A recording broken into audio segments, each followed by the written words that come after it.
Hola, ¿qué tal estáis?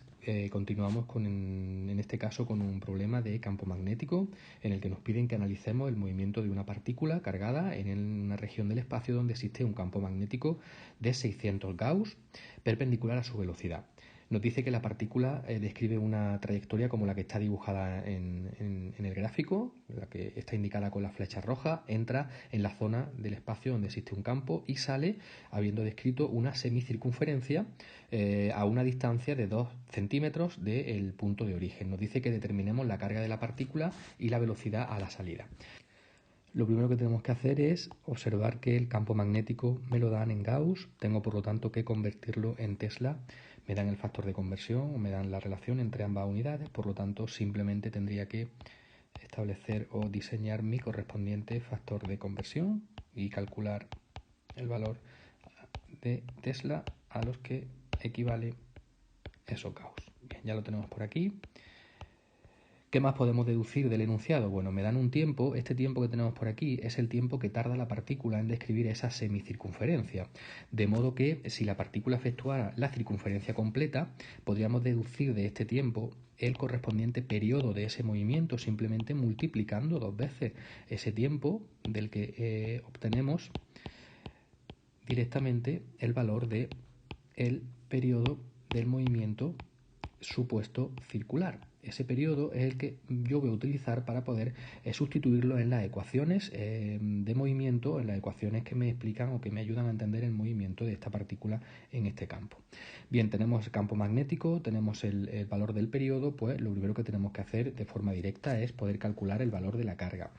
Bien, ya sabéis que a partir de entender que se trata de una fuerza centrípeta, la fuerza magnética que le hace describir esa semicircunferencia, yo puedo deducir el valor del periodo en este tipo de situaciones simplemente dividiendo, como ya sabéis, la masa 2pi veces la masa por el valor de la carga de forma absoluta por el campo magnético en el que se encuentra. Simplemente despejando de aquí el valor de esa carga obtenemos una expresión sencilla que podremos obtener o podremos sustituir los datos para poder calcular el valor de la carga en este caso. 4 por 10 elevado a menos 6 periodo y por el 6 por 10 elevado a menos 2 valor de campo magnético, es decir, 5,2 por 10 elevado a menos 19 coulombios. Este es el valor de la carga, por lo tanto, que protagoniza o que efectúa esa semicircunferencia en el campo magnético perpendicular a su velocidad. Tendremos ahora que deducir cuál es el signo de dicha carga. Bueno, para deducir el signo de la carga, entendemos que puede ser una carga positiva o negativa. Tenemos que ir a la gráfica, tenemos que ir a la representación gráfica de este problema y tenemos que entender que si la semicircunferencia descrita la hace o tiene esta dirección y sentido, yo entiendo que justo cuando entra la partícula en el campo tiene que verse sometida a la acción de una fuerza que será esta, que es la fuerza que le hace o que le obliga a girar o a describir una trayectoria circular, teniendo en cuenta que evidentemente el vector velocidad a la entrada del campo es S. Pues bien, la fuerza magnética en esa dirección y sentido está o es compatible con entender que se trata de una partícula negativa. Si yo utilizo la regla de la mano derecha, evidentemente obtengo un valor de una fuerza magnética hacia donde se dirige o hacia donde se dibuja de forma radial en esa semicircunferencia. Por lo tanto, entiendo que la carga real con su signo es de menos 5,2 por 10 elevado a menos 19 coulombios, justificado a partir de la dirección de la fuerza magnética que le obliga a describir esa semicircunferencia. Bien, y para terminar, para calcular la velocidad a la salida de la zona, de la región donde existe ese campo magnético,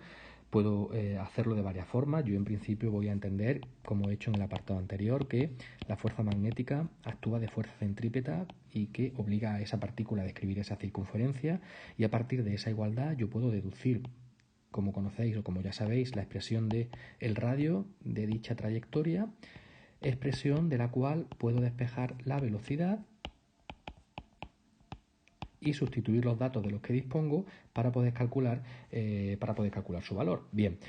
tanto Q como B como M son conocidos, pero aquí me aparece un radio que es el radio de la circunferencia. Pues bien, para determinar ese radio entiendo que si esto que yo estoy señalando aquí son 0,02 metros, pues la mitad de esta distancia será 0,01 metro, que coincidirá efectivamente con el radio de dicha trayectoria. Por lo tanto, lo único que tendría que hacer en este caso sería sustituir los datos. Bien, 0,01 por el valor de la carga, en este caso hemos dicho 5,2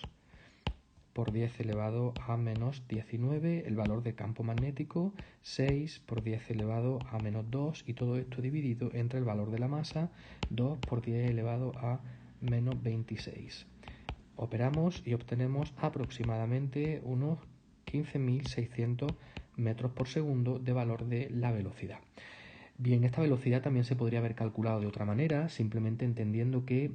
yo puedo establecer una relación entre la velocidad lineal de un movimiento circular, el radio de dicha trayectoria y su periodo. Sustituyendo valores, aquí obtendríamos aproximadamente el mismo valor de la velocidad que yo he obtenido anteriormente, es decir, unos 15.600 metros por segundo aproximadamente.